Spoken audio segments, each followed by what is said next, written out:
In a drafty warehouse in Dublin's north inner city, the finishing touches are being applied to an imposing bronze statue. The larger-than-life sculpture depicts the most beloved racehorse of the 20th century, Arkle. Well, there he is, number one, Arkle. Certainly the chaser of the decade, if not the chaser of the century. The Arkle story is much, much more than a racing story. It's to do with a nation having a yearning for something that they can really believe in.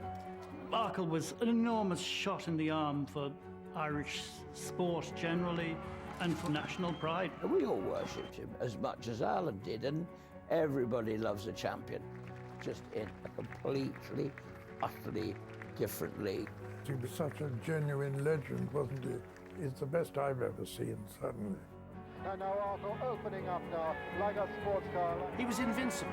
He just had that aura about him. Muhammad Ali was sort of invincible for a long time. Tiger Woods was invincible for a while. And Arkle was invincible for those 3 or 4 years. It was an optimistic age, the 60s.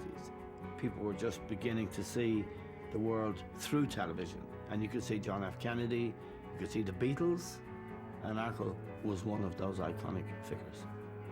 People always like heroes, and I think they bought into the legend of his Arkle, and he just kept delivering. Racing is full of passing dreams. That's what it peddles. What Arkle was and is, he's an eternal dream.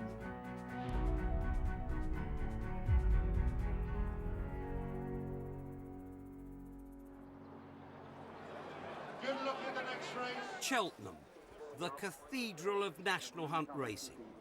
Thousands of horses have jumped these fabled fences. Golden Miller, Desert Orchid, Porto Star, all names that resonate in the heart of the Cheltenham faithful. But the memories of Arkle are most powerful of all.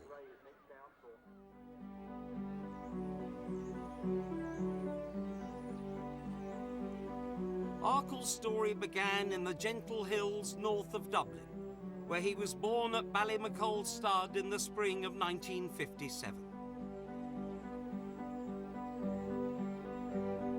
The foal, who would become the greatest steeplechaser in history, spent the first years of his life being reared by Mary Baker and her daughter Alison in Malahau. When I was choosing a horse for Bright Cherry to visit, I chose a thoroughbred, something that would have speed, because Bright Cherry on her side has stamina. So I sent her to Arkle. What came out of that was Arkle. Educating and selling horses for profit was the Bakers' business. So in 1960, Arkle was sent to Gough Sales in Dublin. Ladies and gentlemen, lot 96. Starting, please. 1,500, 12. The still unnamed 3-year-old fetched 1,150 guineas, the highest price ever for a Baker horse, and Arkle was about to meet the most important woman in his life, his new owner. Duchess of Westminster. She was very splendid because she was a very obviously sort of bold hunting lady. And she was very jolly to me. She had this amazing deep voice. A really deep voice. But he certainly is a wonder horse, what he's done. And he has captured the imagination of people that perhaps are in no way interested in racing. It's rather like if one had a very famous relation discussing him, because one does look on him rather, as one of the family. The Duchess was born Nancy Sullivan. She grew up in this privileged Anglo-Irish atmosphere, something like a Molly Keane novel. She was a very, very accomplished horsewoman. She was spotted by the notorious, extraordinary man that was Hugh Grosvenor, the second Duke of Westminster, who had a remarkably checkered background. Already thrice married, the Duke had numerous other liaisons, including a 10-year affair with Coco Chanel. He had an immense fortune. He was probably the richest person in England at the time. He was 36 years her senior, And I think he had probably begun to mellow in those days. She really almost tamed him, I think is the word. Certainly loved him. Now, they were only married 6 years, and he died. I think that's when the horses really took a stronger sway with her, and she became very involved. I think it probably did fill a sort of void in her life, and it became her abiding passion. The Duchess had bought Arkle on the recommendation of the leading Irish trainer of the day, Tom Draper. Oh, I saw him when he was a 4, and I saw him when he was a yearling, and I saw him when he was a 3-year-old. And I told the Duchess to go and look at him. So she went and she bought him. And he came back to here. And he wasn't very encouraging for a long time.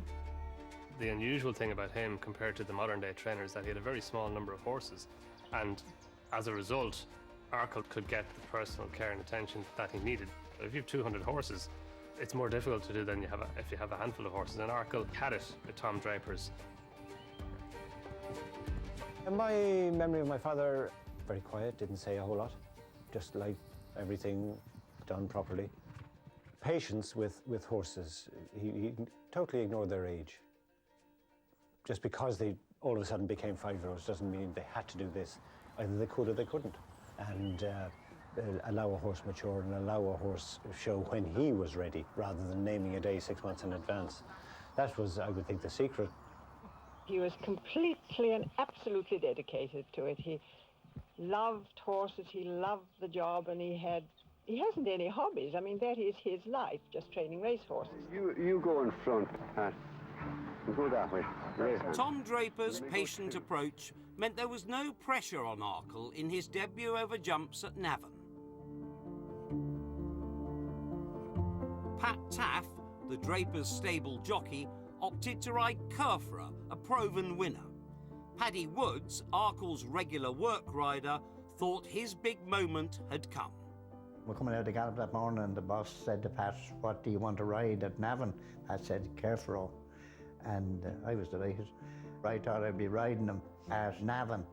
And the next thing was the boss man said, and then said, "Well then, Liam, I'll let you ride Arkle." I was furious. Tom put up Liam McLaughlin, one of our own boys, and said to him, "Go out there and see what he's made of, but don't be too hard on him." So Liam went out, and everybody watched Kerfro. Nobody took any notice, and suddenly a horse came up under the stand, and this was Arkle. And Arkle sailed past the two of them. That was the first time it began to dawn on me that he was big. That he was something special. Yeah. And this led to one of the great understatements of racing history, really, when Tom Draper was coming down from the stand after this with his wife Betty. And he said, "You know, I think we might have something there."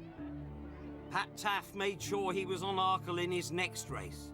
The young horse, burning with potential, had found the people who would turn him into a legend. Pat Taff was the jockey, Tom Draper, the trainer, both great men in Irish racing folklore. He had pedigree on all sides. Great trainer, great jockey. The Duchess was a sort of an aloof person, but she was the sort of person you considered should own a racehorse. A duchess or a princess. He had all the right credentials. They were a most unusual quartet. They were all different types. They were all great, but the wonderful teamwork that existed between them. Never one blaming the other for anything. They were a team. They sank or swam together. His huge advantage in life was that nobody hurried him, nobody expected a lot of him early on. His first steeplechase was not in Ireland in some quiet meeting, but at a big meeting in Cheltenham, November 1962. And this was really sort of being thrown in at the deep end. When they came round the last turn, Arkle suddenly was much better. It really was all those sort of phrases people use about turbos. He just sort of disappeared, he just left them. At that stage, he hadn't established himself as the great horse he became. He was only on the way up. He was a challenger to the king.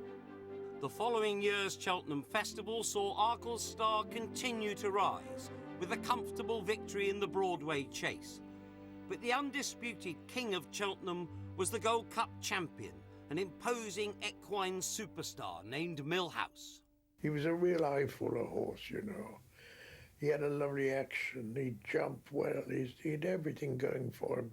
He was light on his feet, like a dancer. Here is Millhouse, possibly one of the greatest chasers of the post-war years. Yeah, I had a picture of Millhouse on my wall at school. Sort of sensible boys had pictures of Bridget Bardot and Marilyn Monroe, and I actually had a picture of Millhouse. Now, when Millhouse was at his prime, I thought he was God. To be a great champion, for that to be affirmed, you need a great adversary, and that's what Millhouse was. Arkle's jockey Pat Taff knew Millhouse well.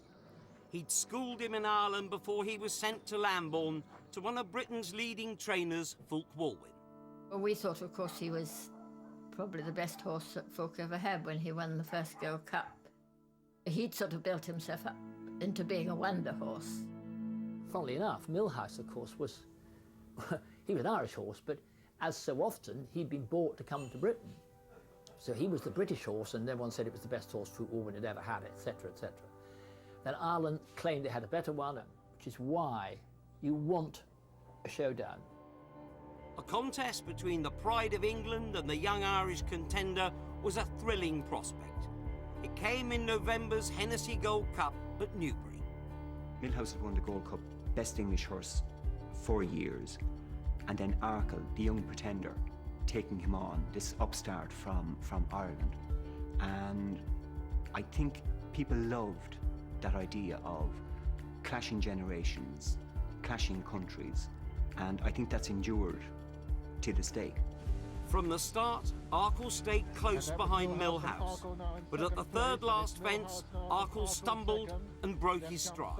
Millhouse from Arkle, but Arkle a bad mistake, and Arkle's almost blundered his way out of the race there. The visibility was very bad that day, and you couldn't see the extent to which he'd made a mistake or whether he'd lost his footing, you know. Arkle never recovered from his error, finishing the race in third, almost 9 lengths behind Millhouse. The big debating point will be what difference did that error of Arkle's make? Made at a point when he was very nearly stride for stride with the great Millhouse. Tom said, "Will you beat Millhouse next time, Pat?" "Without a doubt," says Pat. Arkle was still a little bit immature.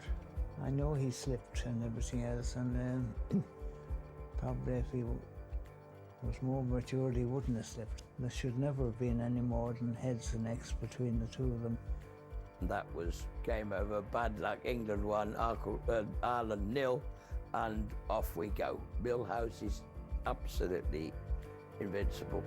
Arkle would soon have a second chance to topple the invincible one, this time on racing's biggest stage of all. His chance of revenge was the 1964 Cheltenham Gold Cup. Anticipation was sky high for a contest the papers called the race of the century. When it came to the Gold Cup in '64, it was very much a showdown. It had been billed as such. And it was seen then as a clash between the very best of Ireland and the very best of England. The build-up to it was terrific, and because people knew that whatever happened, this would sort of set the order of that sport for the next few years. Television helped stoke the excitement. The race had been moved to a Saturday with the hope of attracting a vast TV audience. When Arkle went over, when he went abroad, you know, he was running for Ireland. There was a lot of noise, a lot of talk, and all merited for Millhouse. And then the wonderful day when they were meeting. It was the Saturday Showdown. It's a happy and almost unique situation that they build a showdown, and it was even better than they could have built it. If I was playing for Manchester United as a kid, it was 63, 64, and I met the owner of Millhouse. I can't quite remember where or what circumstances, socially. And he said, "My lad will never be beaten." And it was said with such confidence. Expectation was building, and the bookies made Millhouse the odds-on favourite. Johnny Lumley, the groom who'd bought Arkle to Cheltenham, found his opposite numbers were certain of victory. This big man there, Joe Carey was his name. Joe was about 16 stone. They turned to Joe and says, "It's like this, Joe." He said, "You could ride Millhouse tomorrow and he'd win." Like, and that's how confident they were, you know what I mean? Well, I always thought after that Hennessy that if ever they meet again, Arkle is the best horse. Well, my great pal Willie Robinson thought otherwise. He just said, "No, you won't beat me this year." And I walked out into the ring and I saw Arkle. I said, "Crumbs. He looks twice the horse than what he did at Newbury." Millhouse was a big horse. He was a terrific, relentless galloper. He just soared over the fences. Arkle was smaller, and he was expected to be the horse that needed to be held up. So the people expected Millhouse to make the running. Neither Pat or Willie Robinson could envisage defeat. I shared Willie's view that a good big un would beat a good little un, you know, and I'm ashamed to say I tipped him to beat Arkle in the Express. I didn't have a bet, I wasn't that stupid. Pat could see I was drifting a little bit towards Millhouse, I think, you know, and he'd say, "Don't go betting now against this horse of mine. Don't go betting against Arkle." And they're off, and Millhouse jumps straight into the lead from Parcel, Arkle and King's Nephew. Well, it very, very quickly developed into an absolute match between the two horses. And it's the big two now as they run down the hill to the third last fence. The big horse, Millhouse, with Arkle closing on him. And as they went round the second circuit, when obviously things are heating up, Millhouse kept throwing in these big jumps, and Arkle was always just behind him. And Pat being shouted for from the stands now. Irish voices really beginning to call for him now as he starts to make up ground. Worked into a duel between the two of them. Willie let Millhouse roll on down the hill. Pat was sitting on his tail, joined him at the third last, jumped to second last together on the round of the bend. Still going great guns, both of them. It's Millhouse on the inside, jumps it on it just ahead of Arkle. There was just this great collective roar. Here he comes. And he did come. And this is the race now to the last fence. It's Arkle on the stand side for Ireland and Millhouse for England on the far side. Arkle does obviously take command when it really matters. On the far side, coming up towards the line, and Arkle is holding him. Arkle going away now from Mill. This is the champion. This is the best we've seen for a long time. Arkle is the winner of the Gold Cup. The race of the century had delivered on its promise. Arkle's victory over Millhouse, seen by millions on live television, would be an eternal chapter in the story of national hunt racing. Like all great events, like great masterpieces, I think, the more you look at them, the better they become. I think if you look at the film, and I watched it so many times, I think until they sort of level up for home, there was still an element of doubt about it. But it's emphatic enough at the end, and you've got that great Peter O'Sullivan commentary. This is the champion. This is the best we've seen for a long time. Arkle is the winner of the Gold Cup. That was one of those rare occasions when one was possibly right, you know. Yes, I think it was a delight. But I mean, the whole race was a delight because it was very, very exciting and very emotional. Afterwards in the weighing room, you know, people had this great sense that it was very, very decisive. There were no excuses, and you had the feeling that the game had changed. There was a terrible come down for Willie Robinson. The anticlimax after that, I was devastated. You're really let down. I was really shattered.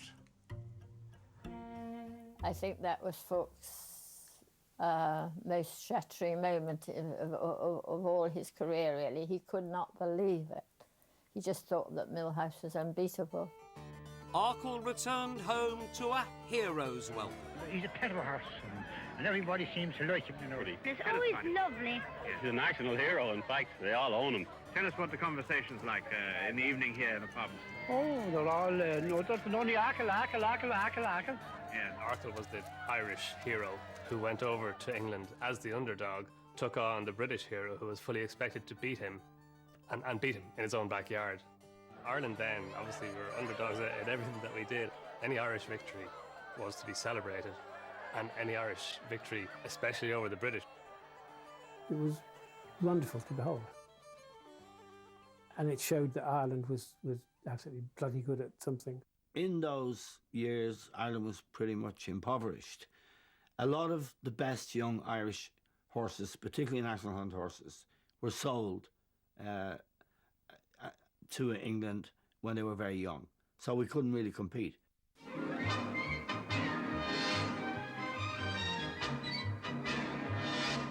Ireland breeds most good jumpers.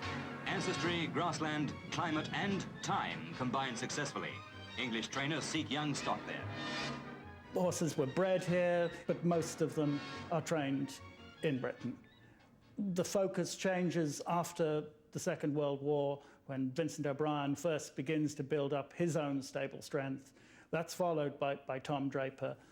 And for the first time, Irish horses are able to compete on level terms, and it becomes much more a sort of nationalistic thing. For the Irish abroad, Arkle was a shining symbol of victory and success. The factory floors and building sites of Britain echoed with excited chat about the Irish wonder horse. That time in England, a lot of people went over working there and one thing and the other, and the climate mightn't have been quite as good as it is now, and Irish were Irish, do you know what I mean? And to think you had this king of a horse that was able to put everybody in their place, and he was one of ours, just made you so proud. For the Irish fellas that emigrated to England, they could go and watch him and say, that's our horse, that's the Irish horse. Up yours.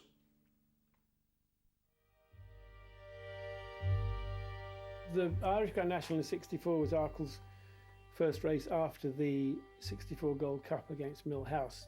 And the Irish Grand National is a handicap, and Arkle had shown himself to be so superior that they changed the handicapping rules. The handicaps are framed theoretically into order to equalise the chances of a horse, therefore make races a better betting medium, because if you know horse A is better than horse B, there's not much of a betting medium if horse A always beats horse B. It's as simple as if you handicapped Mo Farah by putting several pounds of sugar in his pocket. The handicapper Louis McGee at the time, in order to equalise all the horses' chances, he had to devise a new system because of Arkle. Never before had this had to be done.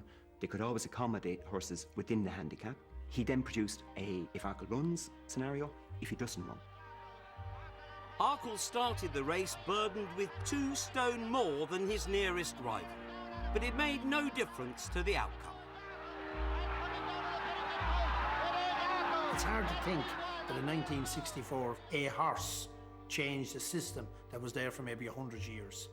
Could you imagine somebody in any game like changing the whole rules of golf or the whole rules of cricket or rugby? One person. This was one horse changed all that. It's phenomenal. He beat his contemporaries, he beat them well, be it on level terms or in handicap terms. He was that far ahead of them. Some of the things Arkle tried to do in handicaps are absolutely phenomenal. One day at Leopardstown, Arkle beat a horse trained by the great Paddy Slater called Scottish Memories, gave him almost 3 stone. Paddy Slater came over after and just shook my father's hand and said, I didn't think there was a horse alive could do that. It was really when he started doing those things in handicaps, it became apparent that he was exceptional. Arkle was on a roll. In December, he easily beat Mill House in the Hennessy, and then proceeded to Cheltenham, where he humbled his rival with a witheringly dominant 20-length victory in the Gold Cup. In all, they ran against each other 5 times, and Arkle won 4 of them. Mill House won that first Hennessy, but he never got near him again. The point about Mill House was that it wasn't as if Arkle was beating, donkeys. He was actually beating a horse that itself had been thought to be invincible. Now Arkle comes along and doesn't just beat him, he kills him. Really, like, sort of knocking your head against a brick wall, really. Every time we met him, we got beaten by. Mill House is a great horse on his own. It was just his great misfortune to be the same years as Arkle, because otherwise he would have won 4 Gold Cups and he would have been the horse of the century instead of Arkle. So that was really his misfortune. His arch-rival had been defeated, but Arkle's greatest performance was yet to come. Rising.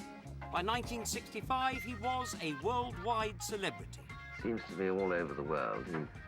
People seem to know about Arkle, and I can only think a great deal of it is to do with his tremendous sort of personality. As Arkle, ears pricked, thoroughly interested in everything all around him. He was more aware of himself and the interest in him than any horse I'd ever seen.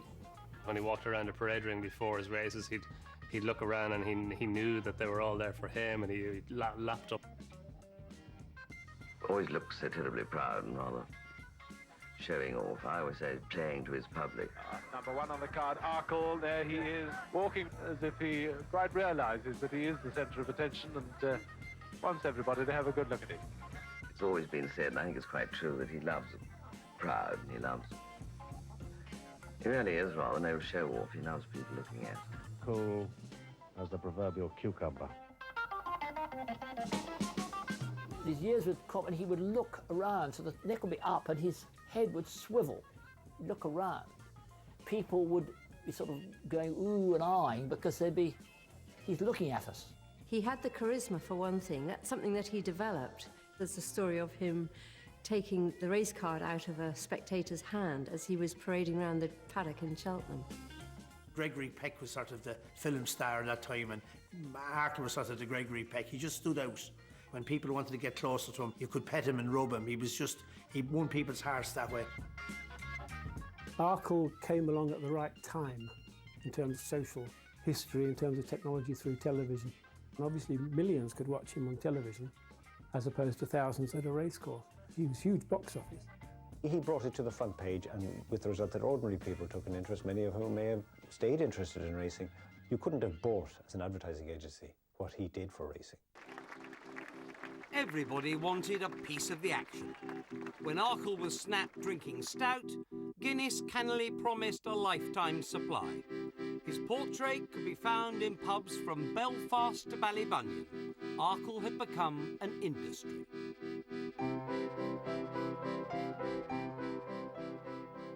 Everybody has their little idiosyncrasy. Some people collect coins, other people collect stamps.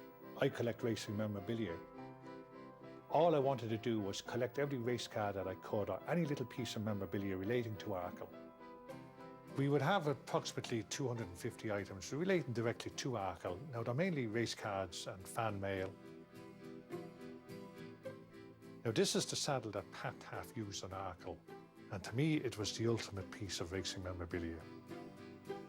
I bought it for 11,000 sterling, which I thought was, you know, it didn't matter what price it was going to be, I was going to buy it.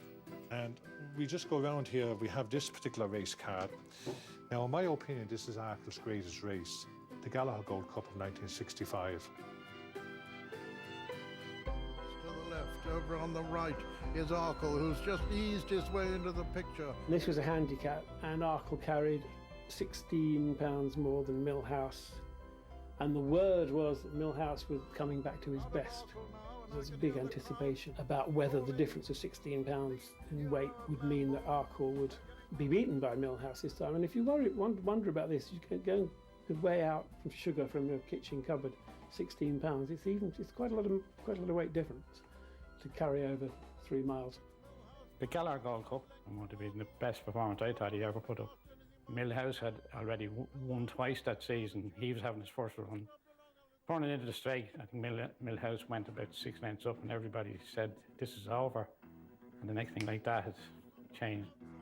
Millhouse was ridden by David Nicholson, and as Nicholson used to tell it, he thought he got Arkle beat this time. And then he heard this thump, thump, thump, thump, Arkle coming past him absolutely effortlessly and just shot away.